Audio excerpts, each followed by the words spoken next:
So, welcome you to this second session on need for change, and in the first week we discussed about the nature of the change, and in this week we are talking about the need for change and the scope for change. In this continuation, in the last session we talked about the pressures for change, and there we had discussed about the various external environmental pressure that triggers change. In the same continuation, now we are going to discuss about the internal pressure for the change, and then what are the scope and different kind of changes that happens. So, what we are going to discuss in this session is that what are the internal pressures for the change. Now, when we are looking into the internal pressure for the change, it could be related to certain factors which we are going to discuss now, plus we also look into the internal environmental pressures also. So, we try to differentiate between internal environmental pressure and internal pressure here. Now, when we are talking about internal pressure for change, it means that it could be classified or categorized into certain factors or parameter which could be related to various factors. Now, to start with, we are going to talk about those forces which are related to the system or subsystem of the organization. Now, what actually happens that if you try to bring about any kind of change in any particular system, it also results in the changes in other systems and processes of the organization. It means, if you go for a change in the structure, then it also requires changes in other activities. I suppose you want to go for a change in the strategy of the organization, then accordingly you need to realign your strategy, so that you are able to establish a relationship between the strategy and the structure. Right. For example, when you are going to look at your strategy based on the environment, right. So, what you have done there? You have tried to align your strategy depending upon the kind of environment you are operating in. So, your strategy is dependent on the environment. Similarly, when you are talking about the structure may also be dependent upon the strategy of the organization. So, you need to go for realignment. So, these kind of systemic forces which basically relate to the change in any system calls for change in other systems, and then you go for some kind of realignment. Some of the changes are also a part of the administrative process also, because you know that when the changes happens, okay, the need of the organization also changes in terms of administrative functioning, rules, regulations that have been framed by the organization, right. So, remember that you know the government has moved from 6 days to 5 days working week. Sometimes they also change the working hours depending upon the requirement. So, these are basically the administrative rules and regulations. Okay. So, if they find that these administrative rules and regulations are not adequate currently, so you go for a change in the rules and regulations to smoothen your administrative process, so that it helps you to perform well, right. In addition to the administrative processes, you also look at the individuals and groups. I mean, what I am talking about, the individuals and groups in terms of their needs and expectations, they also keep on changing. With the time, you will find that individuals have different kind of expectations, even the group have different kind of expectations, and the changes in the expectations of the individual and group also demand some kind of changes internally. For example, suppose I have a PC today and the PC is not working, then I require an updated PC tomorrow, right. So, because I find that with the kind of things that I am doing, it is not able to process. So, I need to go for change, right. Similarly, you have formed a group and group is doing certain things, but you find that group is not able to do up to the mark. So, they require some changes in the functioning of the group. So, they go for these kind of things. So, the individual and group also speculate, and accordingly they want some kind of changes to be made, right. So, this is related to what we call individual and group speculations, which may result in change. In addition to that, we also go for structural changes. Structural changes means we need to bring about changes in the structure and design of the organization, right. For example, we move from a taller structure to a flatter structure, a vertical structure to a horizontal structure, right, or to move to a network structure, and all this requirement of restructuring is dependent upon the organization, right, and its functioning. Basically, the structure facilitates effective performance. So, you need to ensure that what kind of a structure would be appropriate for the organization. and accordingly you go for restructuring the organization.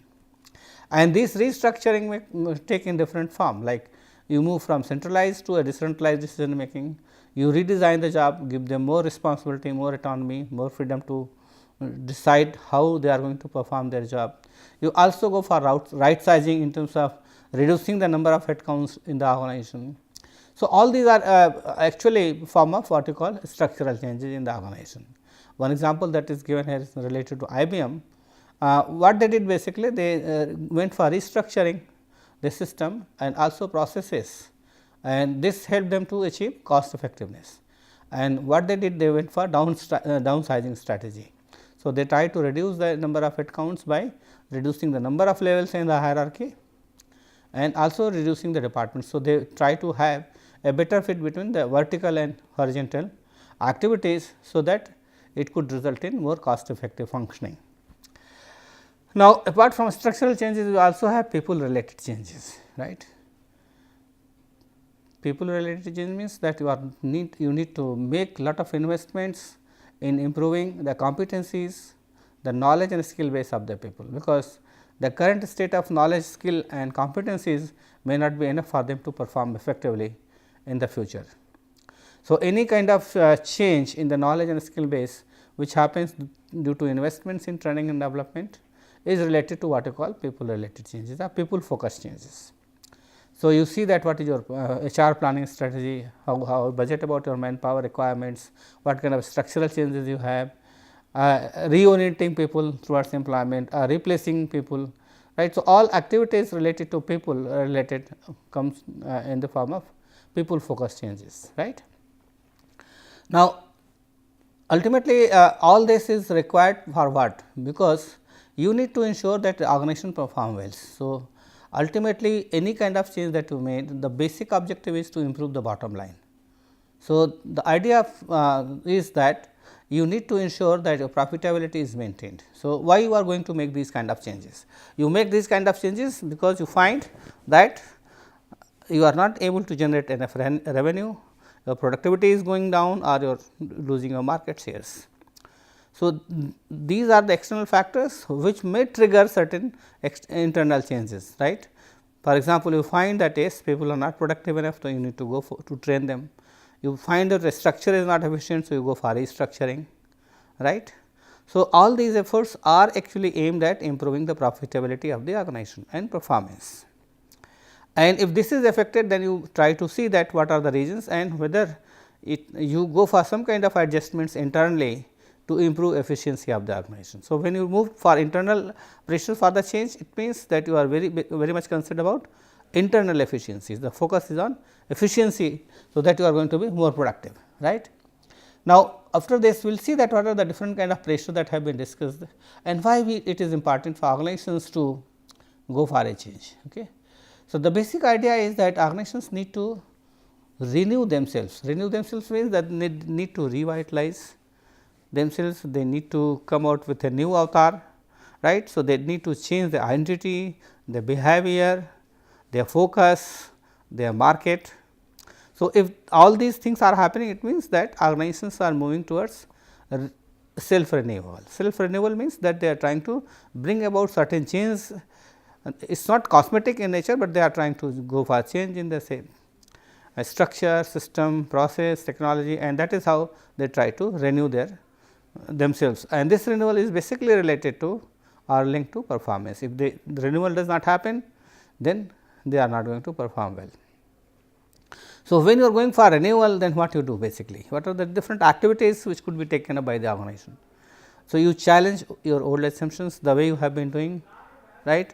So, when you try to change old way of doing things, habits of doing things, the production norms may change, right. So, all kind of changes happens. So, in order to bring about the change, you need to actually question those assumptions which have already been established in the organization. And you see that you raise a question that whether there is a best way or the bit different way of doing things, okay, and whether we are going to do it in differently, whether it is going to be more productive and effective or not, right. And that is how we are going to challenge old assumptions. Similarly, another point is that you have to see that how we are going to compete in the market. The old rule of competition may not be enough to play the game. So, you have to see that how the competition is happening in the market, what are the factors which are leading to competition, and how you are going to cope up with the challenges of the competition, right. Because if you are trying to play with the old rules, probably you are not going to be successful. Look at any sector, what they do, they try to create competition for the rivals or their counterparts, right. For example, if you look at the aviation sector. Now, traditionally we used to have airlines which used to serve us well, right. But now, in place of that, most of the airlines have gone for a change in their rules and regulations and have become low cost in order to bring more efficiency. So, if you are going to compete with old established norm of competition, probably you will not be able to capture the market, right. So, you have to understand what are the new rules of the competition, and if you do not follow these new rules, then it may not be possible for you to grow and develop yourself. So, you need to change yourself in terms of your behavior and other things. Similarly, you have to rethink your business processes.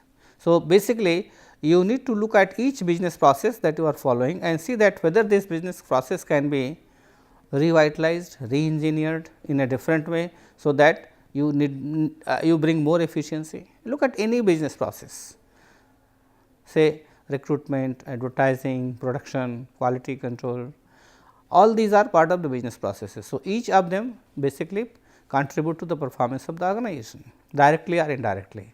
Now, you need to think that whether you need to bring about a change in these business processes, say customer relationship management. How you have been managing your customer relationship, right? Whether the old ways of doing things are good enough or not, or whether you need to move ahead and find out new ways of doing things to manage your customers or the relationship with the customers. Say look at the supply chain management. See, lot of developments are happening in the supply chain management. Okay. So, these new developments basically forces organizations to rethink about their business processes and try to go for some kind of fine tuning, or what we talked about in the last class, adopting those business practices or processes which are trying to be more efficient in the nature. And the fourth point is related to innovation. As I told you that organizations need to continuously improve and innovate themselves in terms of their systems, processes, products and services in order to survive, and this is related to gradualist paradigm, where you continuously try to improve yourself, right.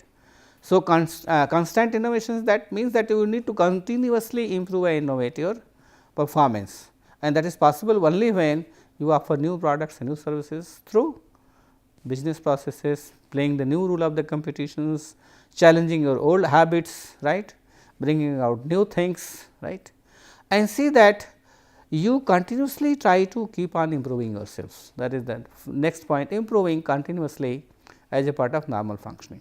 Okay.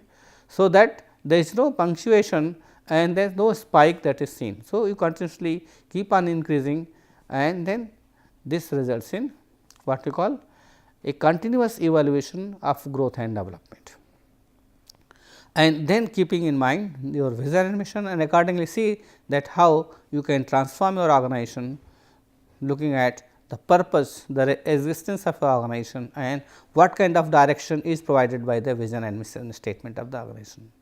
So, you also need to look at your vision and mission statement, which provide you a direction for the functioning, and then see that whether you are able to transform your organization and business to ensure that the goals and objectives is achieved or not, right. So, it is very, very important that organizations go for self renewal in order to remain competitive and perform well in the market.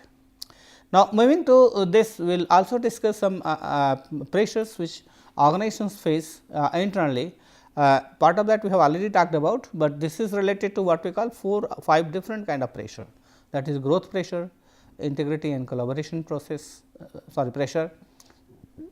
Then we have identity pressure, new groom pressure, and power and politics pressure. So, we will take up one by one each of these points to discuss about them. So, we start with growth pressure. Yes, Growth is what? It means that you are continuously growing and developing your business, your markets, your profits, everything, right. And how does it happen? When you bring about significant changes, right. So, change is an outcome of the company's growth, right. Company will grow only when you go for a change. So, there is always a pressure on organizations to grow and develop themselves, right, in terms of their profits, in terms of their market shares, in terms of their revenue. These are the indicators of the company's growth, right, and it is possible only when you bring about certain changes internally, right. But sometimes what happens that the growth does not happen in a sequence in a linear manner. It does not mean that you move very steadily ahead and try to grow and develop yourself. Sometimes it is non-linear. Non-linear means sometimes there is a good growth, sometimes there is no growth in the business, sometimes there is slack also, sometimes there is a recession and the organizations do not perform well, right. So, we cannot assume that the growth is going to be a linear function and where you continuously grow and develop in a sequence, but it is more non-linear and you have to see that sometimes you need to look at your basics what you have been doing and see whether the growth is aligned with the change that is happening or not. And if it is not, it means there is a slack period, there is a recession and you are not going as you expected. Sometimes the growth is good, you are performing well, but sometimes the growth is not good. Sometimes you will find that revenue is not coming, sometimes you find that you are not able to get capture the market, but sometimes it is happening, right. So, it is very important that you continuously think about growth and development. It could be linear or non-linear, that is a different thing, but you need to think about it. Now, if you look at some new organizations, what happens? They have lot of pressure to grow and develop, right, but sometimes they are not able to grow and develop. Why? Because they do not have resources, they take some bad business decisions or the managers are not experienced enough. One example that I can give is related to look at some of the startups businesses which have come up in the 4-5 years. Now, if you look at them, that not all of them have been successful, have been growing and developing. What happens? Sometimes they are lacking resources, sometimes they are taking bad decisions, right, the owner managers, and then what happens? They are not able to grow and develop, though there is a pressure on them to grow and develop, but it does not happen because of certain reasons. So, you need to ensure that you have all these things, you take good decisions, make sure that you have enough resources, all kind of resources, so that you are able to grow and develop yourself. The next point is integration and collaboration pressure. Integration and collaboration means what? You talk about structural reforms, and structural reforms are basically ensures that there is a better coordination across levels and also across departments, right. If you have better coordination and integration across vertical and horizontal functions within an organization, then it would bring more efficiency. Similarly, if this kind of coordination and collaboration is there across different business units of the same organization, then also it happens, because then in that case you are able to achieve economies of scale. It means that you are able to produce more in a very cost effective manner, right. So, within the organization and also across business units, you need to see that the extent to which the various units of an organization are able to integrate their activities and are able to collaborate on several fronts to ensure a cost effective way of operating to achieve economies of scale. And similarly, the organizations also need to create a culture where people come forward or units come forward to ensure better coordination and collaboration, right. Moving to the third point, that is identity pressure. Identity pressure is very important. Who am I as an organization, right? This question can be raised. It means that how you establish an identity for an organization, right. This could be done through corporate reputation, branding, imaging. These are the exercises which are required to establish an identity for an organization. Now, if you look say that how IITs have been able to establish their identity as good academic institutions, they have been able to establish it through a series of activities to ensure that there is enough commitment of the people to the cause of the organization, right. there is a better coordination and collaboration, and they have been working through promotions, marketing their products, because and they will be able to do it only when they have good products and innovations, right. So, all these activities basically help you to establish your identity as a brand or as an organization, right. So, if you want to establish a good identity for your organization, then definitely you need to go for some changes, right, and these changes may happen in your products through innovative systems and practices, so that people outside the organization know that yes, this is a good organization, right. So, identity pressure is very, very important. So, each organizations go for a change to create an identity which is good enough to brand themselves as a good organization. Now, next is new broom pressure. What actually happens? This new broom means that when a new person joins the organization, a new leader joins the organization. So, when a new leader joins the organization, he is at the helm of the affairs and he tries to bring about certain changes. He also tried to bring about changes in the way the people have been doing, right. So, this the new CEO or the new manager or the new leader, what is their role? They try to see that how we can improve the performance and how we can better satisfy our people, our customers, right. And then he has lot of energy to go for these kind of things, because he is new, he has lot of new ideas, he is coming from outside. So, he gives a signal that yes, let us go for a change, see that what needs to be done in order to bring organization to perform well, so that people are happy and satisfied. And then he try to see that people uses their energy and creates some kind of energy among the people to ensure that people start working for the new form of organization, right. So, sometimes what actually happens, people, most of the organizations are burdened by the past practices. So, you need to shed away, get rid of those past practices which have not been good. So, you need to adopt new practices, and that is possible only when there is a direction from the top leadership. So, the role of top leadership is very, very important in triggering change in the organization, right, and that is why new broom pressure is very, very important. Then there is another pressure which is known as political power pressures, right. Sometimes the change is related to internal politics within the organizations. Okay. There could be conflict, there could be vested interest of the people, and that does not lead to change, but sometimes there is a political pressure related to the change, right. For example, you think that okay, somebody is more powerful, somebody is less powerful, so the decision making is centralized. So, you do not like it because people are not allowed to take decisions. So, you try to bring about changes. So, you want to move from centralized decision making to better decentralized decision making, right. And this kind of decision making would help in better engagement of the people. Say for example, you do not empower people to decide how they are going to do things, right, because you are in a powerful position and you do not want to bring about any changes. So, this kind of pressure would be there on the top management to allow more empowerment down the line, delegating authority to the people, going for decentralized decision making, and all this is good for the organization, right. So, that you can manage the conflict within the organization, right. So, there could be a political pressure also for this. Now, these are some examples that have been taken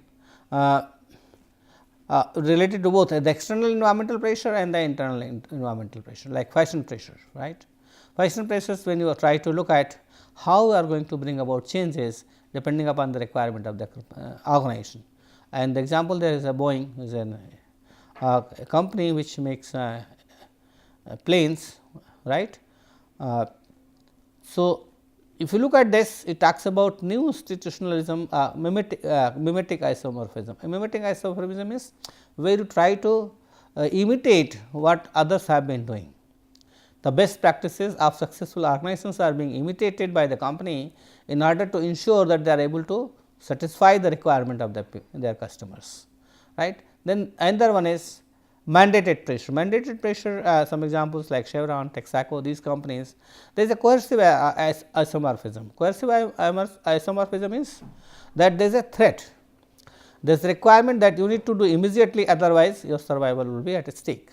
So, this is what is coercive. So, because there is a threat, so you go on copying and then you try to make certain changes. Okay. So, it becomes almost a mandatory things for you to go, because you need to survive and grow. And then geopolitical pressure is there. Geopolitical pressure is a different kind of pressure, where certain changes which is happening in the economy at the macro level forces you to bring about certain changes. For example, if you look at some of the IT companies in India, because of the geopolitical pressure in the macroeconomic factors, say with the US government, the company was forced to behave differently, and that was because of what you call geopolitical pressure. The example that I have given here is of 3M company, which is on the top of the innovation index. So, there is a lot of pressure for this organization to change, because they want to remain on the top of the innovation index, right. So, they look at those macroeconomic factors, not the microeconomic factors, like how the companies are doing, what is the economic policy, what kind of business environment is there, right. So, looking at these macroeconomic factors, they try to bring about certain changes, so that they are able to better satisfy the requirements of the customers. Now, apart from that, we also have other pressure like this, the market decline. Suppose your market is going down, right. For example, that is AOL and Time Warner. If you look at this company, what happens? When they found that the company is not doing well in the current market, then they started to find out the new market where they could succeed. Then hyper competition pressure, right.